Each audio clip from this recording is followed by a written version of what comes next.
Hey everybody, Timcast here. I've had a couple people ask me about doing the daily vlogs and, asking me basically why I'm doing it. And I thought I would take this opportunity with today's video to just sort of do a breakdown and explain why journalism is dying, why I'm doing vlogs, and some other little tidbits here and there.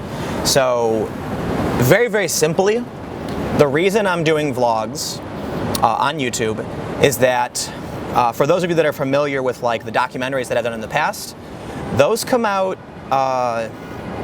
one every 4 months. I believe beginning of this year I had 3 come out 1 month at a time for 3 months, which was hard work and rare. And it takes a lot of time and energy to put these things together, and it's expensive. And what happens in between, right? So one of the big challenges with trying to get a story out to a large group of people is there going to be anyone to watch it, right? So in the past, I've worked with some really big companies so that it could help get stories that I believe are important out to a wider audience, right? Now that I'm not working with anyone and I am trying to make sure that I can do this on my own, something has to change. And that means the amount of content I produce has to go up dramatically. And now I want to explain to you guys why journalism is dying and the purpose of daily content. So over the past several months, or even longer, I've always kept an eye to changes in platform, changes in content, what works, what doesn't. And you see this in the technology that I use, in live streaming aerial drones and 360 cameras, live streaming in general, trying to find new ways to do storytelling, because the things we're doing today are going to change, and the companies that are doing them won't be around forever, or at least not in their current format. One of the big challenges that all news organizations are having is that most people don't want to hear about depressing stories. They don't want to hear about hard news, and especially with the election cycle, people are getting extremely frustrated with constantly hearing about all this foreign policy stuff and security, immigration, and it's getting really saturated. So we see this gag, I don't know if you've seen it, but on John Oliver, he talks about a lot of this, how most of the core reporting that you see from your favorite websites, whatever new media website you go to, whatever opinion they have, is rooted in real journalism done by newspapers and smaller outlets and local outlets that are having a seriously hard time maintaining their effort because of the way the internet works, right? Because there are websites that have found a way to attract large audiences with general content, be it cats or puppies, when they do a report on a big breaking story, it is attributed to new media site, and the original company that paid for that investment, paid for that story, isn't getting much out of it. How many people are in a local market, per se? Let's look at a small town in Idaho where maybe a big explosion happens or a chemical leak, and local journalists for the local paper break that story, but it's widely reported by the big new media companies, and so the company that paid for that journalism isn't going to see any ad revenue from it, right? So there are a few other challenges when it comes to why news isn't working, and that's one of them. But another big problem is how the social media algorithms work. So, for a long time people have said that content is king, and if you have good content, then you're going to build audience and you're going to make money and all that stuff. But that's not as true as it used to be. It's still definitely true, you still need good content. But what's happening, particularly with Facebook, for example, if you don't know this, Facebook actually has kind of 2 versions of itself, a liberal version and a conservative version. Because like most algorithmic feeds, they try to determine what you like, and they want to show you more of it because they want you to spend more time on their platform. What that means is, over time on any of these platforms, an echo chamber is going to start forming. Let's say that you engage with and like very liberal content or very conservative content. What happens then is Facebook's going to say, hey, they like this kind of thing, and they're going to show you more of it. And as you see more and more liberal content, it's likely that it's going to get a little bit more extreme as time goes on, right? So you'll see a story, actually let me give you a great example of exactly what this is. I was in Janesville, Wisconsin at a Donald Trump rally. And depending on who you ask, they're going to tell you a different version of what happened. Either a 15-year-old girl was sexually assaulted and pepper sprayed, or a 19-year-old woman sucker punched an old man. The truth is, being there, as far as I can surmise, there was a woman who is either a 15-year-old girl or a 19-year-old woman, not entirely sure, and an old man were arguing. The old man being a Trump supporter, the young woman being a Trump protester. She had accused the man of touching her breast. The man had his hands up saying, "I didn't touch you." Eventually, she punched the old man, and someone else pulled out pepper spray and sprayed her, right? So that's the story. Depending on what your perspective is on what happened, we don't really know. The police have said they reviewed multiple camera angles of what happened and did not see any signs of sexual assault. I think, from a rational point of view, it looks like two people had gotten into a scuffle, and whatever the actual age of the young woman might be, she hit the old man, someone else pepper sprayed her. But the thing is, people who constantly like liberal news sites are going to keep seeing those biases.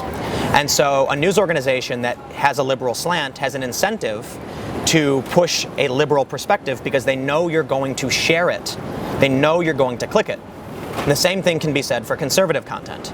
So what ends up happening is, if you lean one direction or the other, eventually you're just going to keep getting fed more and more extreme versions of the things you clicked on. This algorithmic feed is problematic, and it's forcing more news organizations to go into the territory of mission-driven storytelling and opinion news. Now, I don't think opinion in news is bad, but I think because of the way the algorithms work, we're seeing more and more of that, and we're being dominated by op-eds, which aren't necessarily rooted in fact.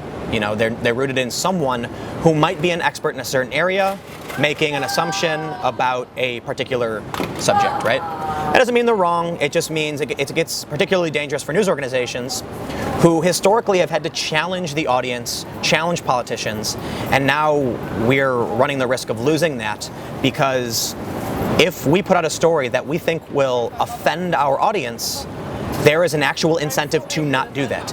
And you know what? I'm going to say it right now. I have actually been told by big news organizations not to do stories that would offend our audience.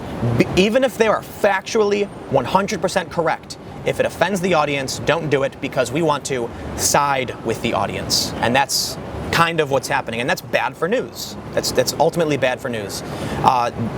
This trend will ultimately lend itself to some kind of support system for influencers to communicate their opinions, and some news will be there.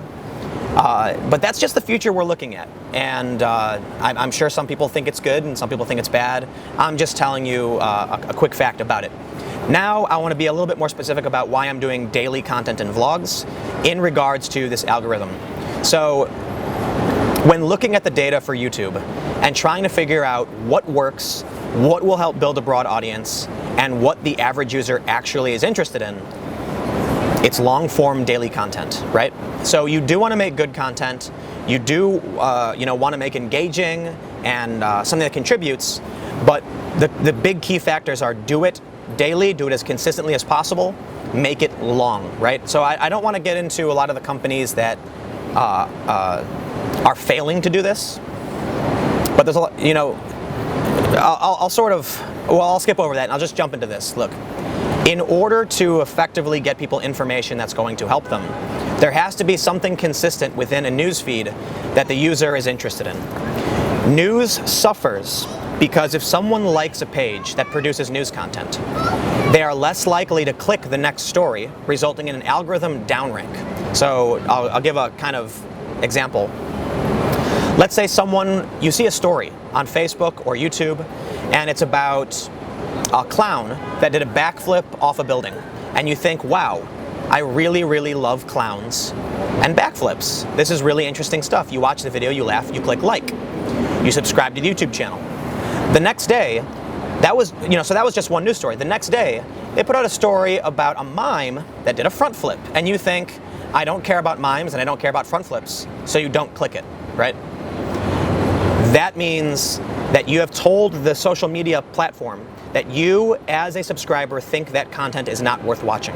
And that's why news suffers. So I'll try and give you a more obvious one. Let's say you're really interested in foreign policy. So you see a news article about war, you click that link, you watch that video. The next day the news company puts out something on finance, and you say, I don't care about finance, you ignore it. not every subject in news is interesting to an audience. So what ends up happening?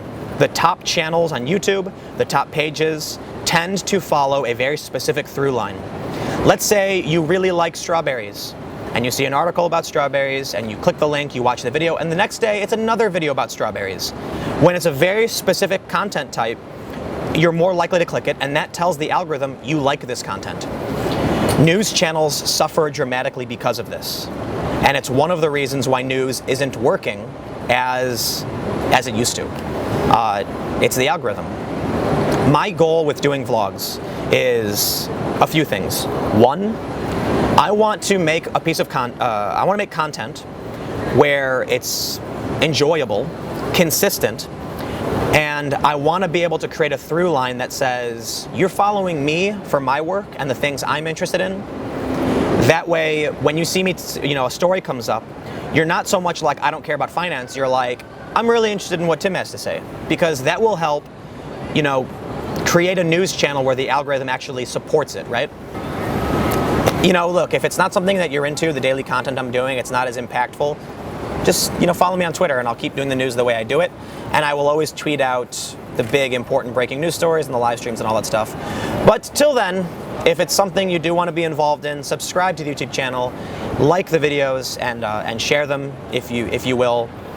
The way the algorithm works is when you like the video and when you watch the video and when you share the video, you're telling YouTube that my content is great, and if I deserve it, I ask that you engage with the content in that way so that it can help grow the channel, and then, again, when big breaking news happens and I'm there, I can have a wider audience of people who might not be interested in news getting connected to these important stories, and hopefully that will help change the world, maybe just a little bit.